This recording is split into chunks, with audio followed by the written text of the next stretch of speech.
Hey folks, thanks for joining us once again. As you can see, I'm here with my good mate and fellow Aussie beer reviewer, Jez, and we're looking at this beer here. Let me get it in camera for you. Jez will get it in camera too. It's Corona Ligera, which comes in at 3.2% alcohol by volume, as opposed to the 4.5% ABV of its brother, Corona Extra. Now, this is exclusive to the Australian market and was introduced, I would dare say, it was in the last 10 days or so, Jez? Yeah, that'd be correct. Yeah, so we both picked this up from Dan Murphy's, and we're going to review it for you. It should actually be the first review of this beer in the entire world! So exciting times, folks, and exciting times for Australia. Another mid-strength beer on the market. What are your thoughts, Jez? Yeah, it's really exciting times to be alive, isn't it? Mm. Another mid-strength beer. Obviously, we've talked about off camera about the ABV being 3.2%, which is a little bit unusual, being because 3.5 is about the most common used in Australia. So yeah, it's nearly, to me, it's getting close to a light beer, what we call a light beer in Australia, ABV wise, you know. Yeah, it's definitely bordering on being a light beer. But anyhow, I think we must push on and try this. What is interesting about this one is that it's still brewed in Mexico by Grupo Modelo and imported here. Yeah, it's interesting actually. I was just thinking prior to our review today that they didn't introduce this like back in, say, December, at the height of summer, because yeah, probably would have gone down a bit better with all those people who like to drink Corona and what's their slogan? Think about where they'd rather be, or however it goes. The beer from where you'd rather be, or something. All right, well, I'll I'll grab my trusty Holland bottle opener and crack off the cap. Oh, that came off with ease, and pour it out. Use the old innocent gun, which you will see on my channel a fair bit. It is a nice bottle opener, man. And it doesn't damage the cap. If you like keeping the caps, it doesn't damage it.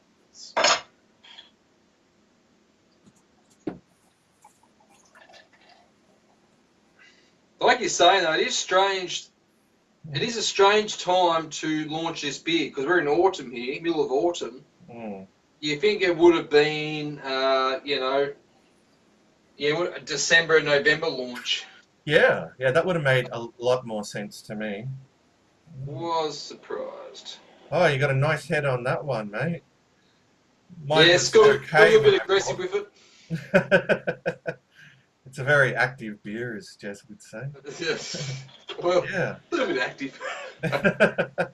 What's that? The Spiegelau glass, is it? Pilsner glass? Yeah, my Spiegelau Pilsner glass, yeah. That's very nice. Yeah. The head's dissipating very quickly on this one. It's turned into a fine ring, in fact. Oh, it's dissipating fairly rapidly on yours too. Holding it. Yeah, it's coming down. Yeah. All right, so as we can see, it's a very clear, light, golden appearance. Mine is, extremely effervescent. Yeah, highly filtered. There's not much floating around I can see in the light. No. Very filtered. No, you're dead right there. Yeah, very filtered. I think with Tecate, you normally get a few spicks and specks, don't you? That's another Mexican beer, but it's very filtered. Can't see nothing. But yeah, very light in appearance, a very light straw colour. Yeah, Budweiser territory. Yeah, it's getting there, eh? Yeah, as you can see, I've got just under one finger of head there. Yeah. Might hang around. I'm not eating any greasy food with it, so it's got a chance. Indeed. All right, well, on to the aroma, mate. Yep.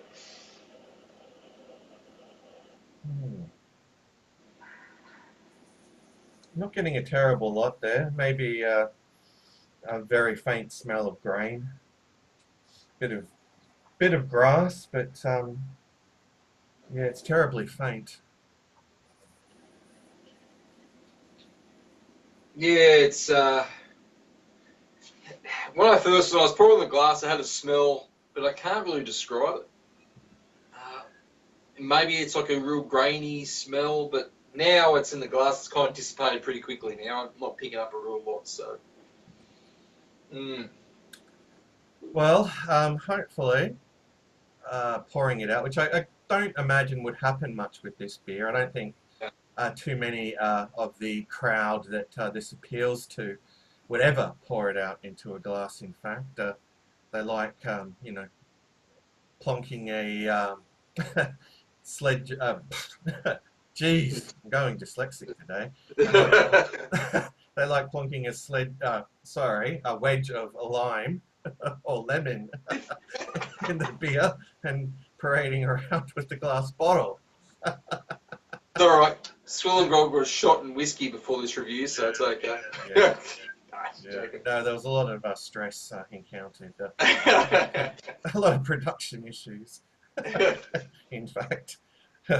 All right, well, I think it's time for the taste test, mate. It's a hard-earned first. It certainly is. Cheers. Cheers.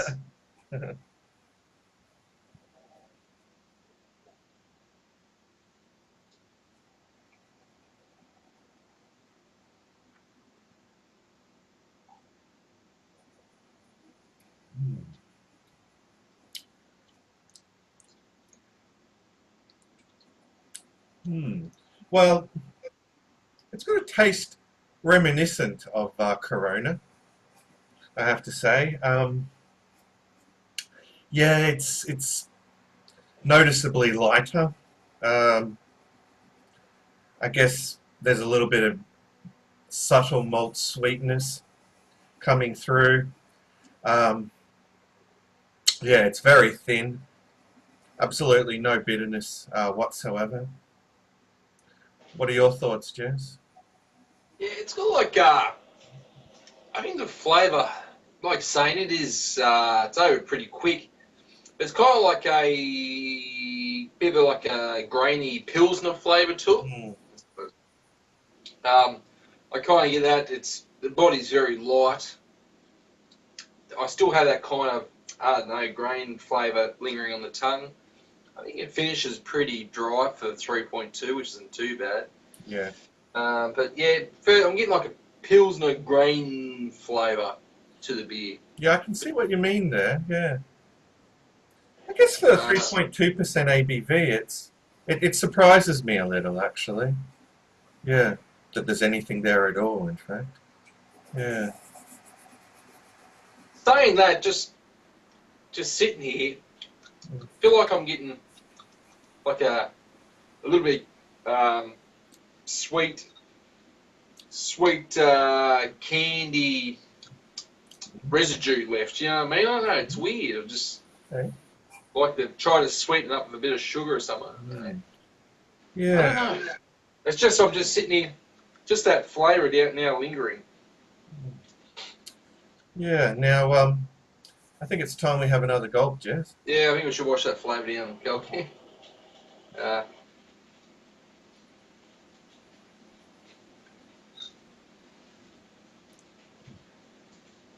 you think it's holding that taste profile? Yeah, I'm still getting that kind of pilsner grain flavour. Yeah. Not too bad. You got to look at it though. You nearly pay the same price as you pay for Corona. Yeah. Around the That's really the $48 thing, mark. isn't it? Yeah. It's not really any cheaper than your Corona Extra here, and yeah, I mean, you do pay a pretty penny for beer in Australia as it stands. I wouldn't say it's the cleanest of that midstream fever. Like it doesn't, not an entirely clean beer. Yeah, I don't know. Maybe I'm looking for issues with it, but I I will say I did try one in the stubby on the weekend. Yeah. It does taste better in the glass. That's what I've found so far. But I just find it's 3.2% beer. It is lacking. It is lacking. It's certainly something you could session though, and I suppose. Oh, Yeah, geez, I think you have 6-pack. yeah, Yeah. if you did chuck a wedge of lime in the bottle, then or lemon, yeah, it might make it a bit more enjoyable. But to be honest, look, I would definitely take Great Northern over this any day. Yeah. Yeah, and I'm talking about the mid-strength version of it. Yeah. As mid-strength beers, the mass-produced lagers, you nearly say Great Northern's at the top of the pecking order at the moment for consistency and flavour. Indeed. I would prefer Great. I know it's too. I know you're looking at like a Mexican lager compared to an Australian lager. Obviously, different hops and that, but I can't really see this appealing to the Corona crowd anyway. Like being 3.2%, same price as regular Corona.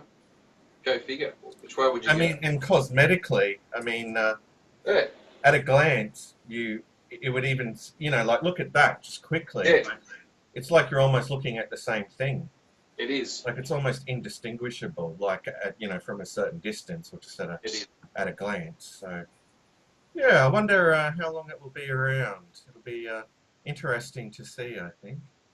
Yeah. I reckon give it maybe 12 months, 18 months. I reckon be gone. Yeah.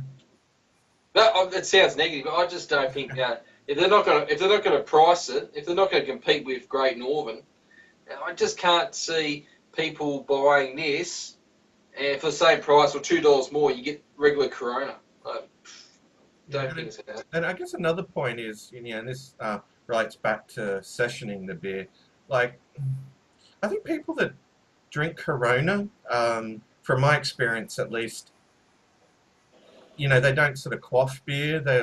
They'll just have like, when it comes to the Corona Extra. Yeah. When I think about that kind of drinker, I think they'll probably only have 3 beers tops, like in an evening at a barbecue or whatever, over the course of goodness knows how many hours. So, bearing that in mind, I just doubt that this will really stand a chance at lasting on the Australian market. Yeah. What are your thoughts? Oh, yeah, fully agree with you. Because you are right. You don't really... I don't see a Corona as being an everyday beer. I don't know anybody who buys a carton of Corona and, Just guzzles it. He guzzles it, you know what I mean? Like go through a carton a week or something, mate. It's popular, but I think it's popular with probably non-beer drinkers because they, like you say, they don't really like flavour of beer. They chuck a wedge of lime or lemon in it, which is cool. And I just don't see it working. You'd have to, one way it'd probably work, you'd have to price it cheaper than what Great Northern and Iron Jack is, I reckon. They'd have to be really aggressive with the pricing on it. Yeah, most definitely. Probably having a beer that looks so much like the Corona Extra it's probably not a good idea either. They should have went a little bit different. I don't know, change it, made it look a little bit different to regular Corona. Indeed. Yeah. Well, it's probably time we wrap this up, Jez, and had one final gulp and gave it a score out of 10. Yeah. Yep.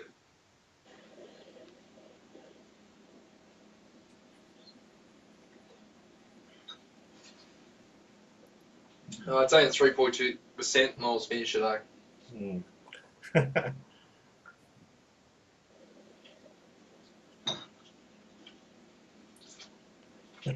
All right, well, it is a surprising brew in that, at 3.2, it has a little bit in the way of flavour, and to me it's somewhat reminiscent of Corona Extra. But yeah, there's a lot of things I think that it's got going against it, and we've discussed those points. Would I buy it ever again? Probably not.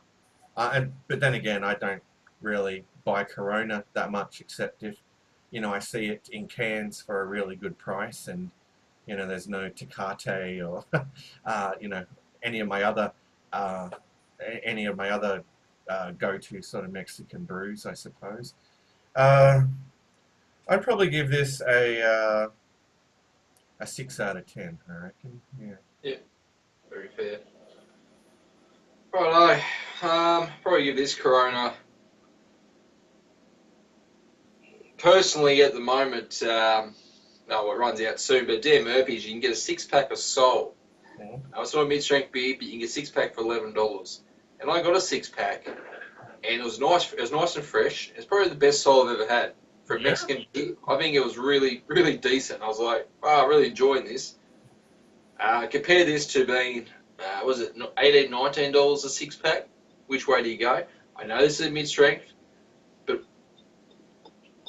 I just don't think it's any good. So I'll go give this a C+. I gave a C for a long time, but price and what it is, yeah, C+ for me.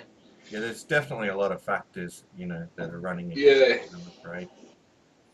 All right, well, Righto. yeah, that's it, folks. So, thanks for joining us, and until next time, fare thee well, or Cheers.